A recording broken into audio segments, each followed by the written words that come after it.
Avui la plataforma internacional Trailwatch ha fet públiques les entitats que preveuen enviar observadors internacionals al judici de l'1 d'octubre. Aquestes 13 entitats elaboraran els seus propis informes setmanals i quinzenals a banda de fer després un document conjunt. A més, un grup de catedràtics espanyols faran un informe propi sobre el respecte als drets fonamentals i les garanties processals. Podem parlar ara amb un d'aquests catedràtics, el professor de Dret Constitucional i exlletrat del Tribunal Constitucional, Joaquín Urías. Bona tarda. ¿Qué tal? Hola, buenas tardes. ¿Qué tal? Muy bien. El professor Urías ha intervingut avui a la comissió que investiga els efectes del 155. Ahora nos centraremos también en esta comisión, pero antes un apunte. ¿Es normal que a una semana de, teóricamente, el día que empieza el juicio, todavía el Tribunal Supremo no haya emitido comunicado la fecha exacta del día en que empieza el juicio? A ver, en este juicio nada está siendo normal y, por supuesto, no es nada normal que no sepamos qué día empieza el juicio. Ya se sabe qué día van a trasladar a los presos a Madrid, pero no sabe qué día empieza el juicio, no sabe quién va a poder entrar en la sala, quién no va a poder entrar en la sala. Da la impresión de que el Tribunal Supremo pues, está un poco desbordado con la organización de este macrojuicio y, bueno, da la impresión de que no se están siguiendo todos los pasos que son habituales en un juicio normal. ¿Eso podría responder a que el juicio quizá no empieza el día 5?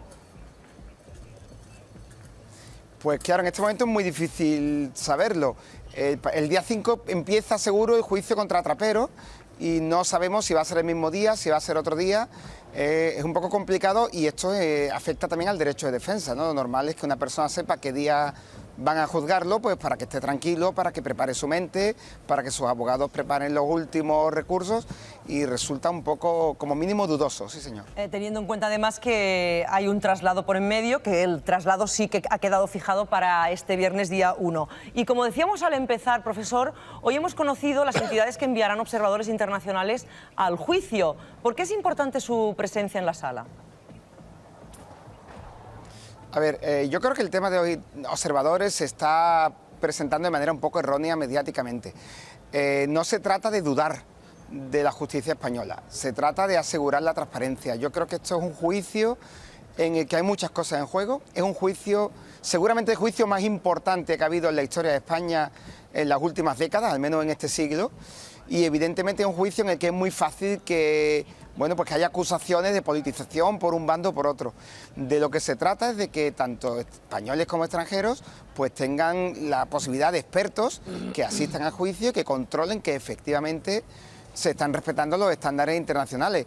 Yo no tengo un prejuicio de que no vaya a ser así, pero sí tengo la duda del riesgo que hay de que efectivamente pues se mezcle la política con lo jurídico y es importante transparencia para evitar esas dudas. Ayer escuchábamos a la fiscal general, a María José Sagarra, que decía que no hacía falta que estuvieran en la sala. Venía a decir eso, que el juicio ya va a ser televisado. ¿Qué le parece? Yo creo que eso responde a una idea quizás de o no entenderlo con juicio o querer presentarlo de otra forma. Evidentemente ayuda y viene muy bien la transparencia, viene muy bien que se ha transmitido el juicio por televisión, pero un observador en verdad necesita otras cosas. Cuando a una persona le corten el micrófono, cuando a un acusado le corten el micrófono y por algún motivo no dejen hablar, hay que estar en la sala para ver lo que ha dicho y lo que no han dejado decir. Cuando a una persona lo miren mal, cuando a una persona no lo dejen sentarse donde quiera, cuando haya gestos, cuando se duerma un juez, hay multitud de detalles en un proceso que uno los tiene que ver en la sala donde está transcurriendo y quien no está en la sala puede ver una visión que, siendo real, no sea toda la visión necesaria para evaluar la independencia. ¿Ha dicho, profesor, cuando se duerma un juez? Bueno, en ocasiones pasa, nos pasaría a cualquiera también. Es decir, hay sesiones muy largas de juicio en las que varios magistrados están oyendo uno tras otro y alguno da una cabezada. Y ha sucedido hace poco en España, ha sido una causa de nulidad de un juicio. Claro. Ya. Luego puede ocurrir cualquier cosa en 3 meses de juicio. De acuerdo. ¿Temen que les nieguen las 5 plazas que han pedido la plataforma para asistir al juicio? Y si eso ocurriera, ¿se podría recurrir esa decisión? Claro, a ver, las 5 plazas las ha solicitado también las defensas, han solicitado que haya 5 plazas para observadores, tanto nacionales como internacionales, entendiendo como, bueno, juristas, que de algún modo estemos allí presentes. Yo creo que es muy posible que lo denieguen, yo creo que no interesa al Tribunal Supremo tener un grupo de personas pues que puedan hacer un juicio público en el que valoren si se están respetando los derechos o no. Ellos están acostumbrados a tomar sus decisiones sin más testigos que las partes, y yo creo que es posible perfectamente que se deniegue. En todo caso, nosotros, el grupo de juristas, ciudadanos que queremos pues un poco hacernos una idea, nosotros vamos a emitir un informe con todo lo que veamos, tanto positivo como negativo, que no va a ser necesariamente un informe diciendo que el juicio no es neutral, será un informe pues con lo que veamos que transcurra, que quizás es un informe diciendo que ha ido todo perfectamente. ¿Qué deberíamos entender como irregularidad? ¿Cuáles son las principales irregularidades que se podrían cometer en un juicio como este? A ver, yo creo que lo importante en un juicio como este es que se salvaguarde el derecho a defensa. Eso es lo principal. Que los acusados no estén acusados de antemano, sino que se respete la presunción de inocencia y ellos tengan, por un lado, derecho a presentar todas las pruebas, que no haya pruebas que no se dejan que las presenten. Segundo, que las pruebas que se presenten se transmitan a la decisión final en sus justos términos, que no se alteren. Tercero, que no se utilice el ejercicio de derechos fundamentales como una acusación. Quiero decir que si ha habido acusados que han acudido a una manifestación, pues esos ejercicios de un derecho fundamental no se puede utilizar para incriminarlos. En definitiva, de lo que se trata es de que se respeten los derechos, un grupito de 10 o 12 derechos básicos de la Constitución española. Nosotros vamos a ir con un listado de derechos y vamos a estar vigilando que se cumplan derechos de lo más básico y de lo más esencial. Libertad de expresión, derecho de manifestación, derecho a defensa, derecho a la última palabra. Yo creo que algo bastante normal que todo el mundo puede entender. Porque ¿cuál es la importancia de los informes que hagan los observadores internacionales? Bueno, la importancia tiene que ver con el prestigio de España, tiene que ver con el reconocimiento de este juicio. Esto no es un juicio a la justicia española, es un juicio del Tribunal Supremo en el que de algún modo entran muchos elementos políticos. La valoración internacional de ese juicio es importante y va a depender de observadores independientes, como sucede a menudo en muchísimos países del mundo. Y también seguramente pues eso puede fundamentar, en caso de que haya irregularidades, que no lo sabemos, en caso de que no se respeten derechos, pues eso puede ser un elemento de peso para añadir a una hipotética demanda ante el Tribunal Europeo de Derechos Humanos, que yo espero que no sea necesaria. Usted, profesor Urías, esta mañana ha comparecido en la Comisión de Investigación sobre la aplicación del 155 en Cataluña y en ella ha asegurado que hay mucho miedo a una sentencia condenatoria por parte del Tribunal Europeo de Derechos Humanos. ¿Por qué motivo?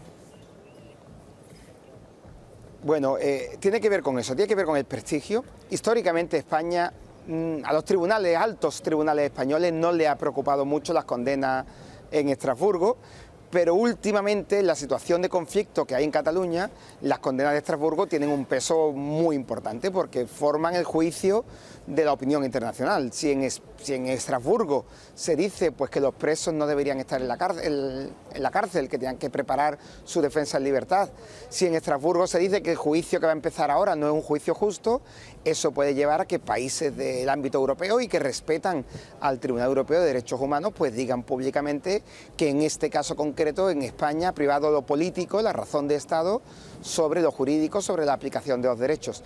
Y eso es algo que el Tribunal Supremo y el Tribunal Constitucional pues no quieren que suceda.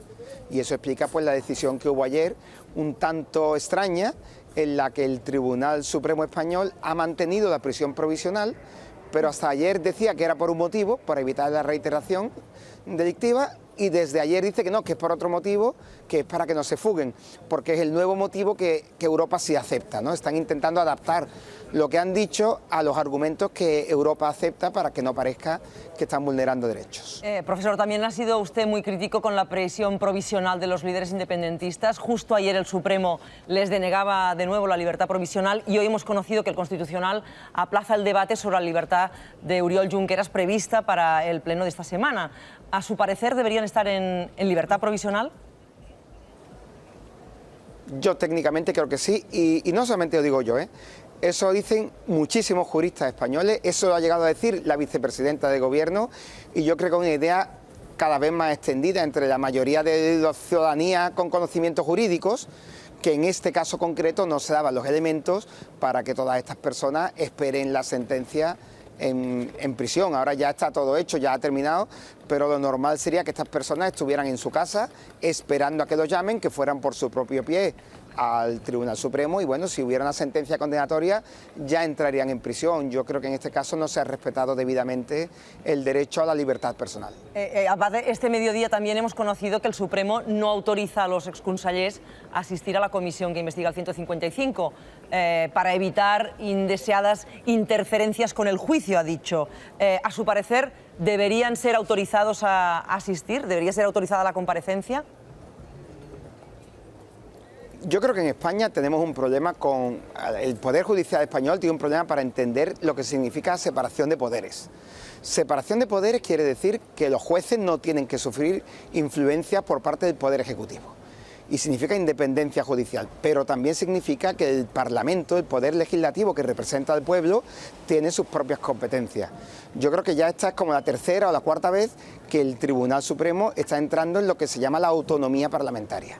El Parlamento tiene derecho a debatir lo que quiera, tiene derecho a decidir quién compone sus órganos, tiene derecho a decidir cómo sustituye a un diputado, si lo tiene que sustituir, etcétera, etcétera. Y me parece que no permitir que determinadas personas acudan a una comisión parlamentaria es confundir la separación de poderes. La comisión parlamentaria no va a juzgar los delitos que se juzgan en el Tribunal Supremo. Son dos cosas diferentes y el Tribunal Supremo debería aprender a ser respetuoso de la separación de poderes, que no solo que a ellos no los presionen, sino también que ellos respeten el espacio de los otros poderes de Estado. Ya para terminar y muy brevemente, porque me consta que tiene que coger un avión, ¿cuáles fueron a su parecer los principales efectos de la aplicación del 155 en Cataluña? Bueno, el problema del 155 en Cataluña, bueno, hay dos problemas. Hay un primer problema, claro, que todo el mundo tiene, que no ha servido para nada. Se está hablando de aplicarlo otra vez, pero porque no ha cambiado lo que quería cambiar, porque quería cambiar la manera de sentir de la mayoría de la población y eso no se puede cambiar, eso políticamente. Técnicamente el 155 se ha aplicado sin respetar la esencia de la Constitución, cuando el 155 es un mecanismo extraordinario, es como el estado de excepción.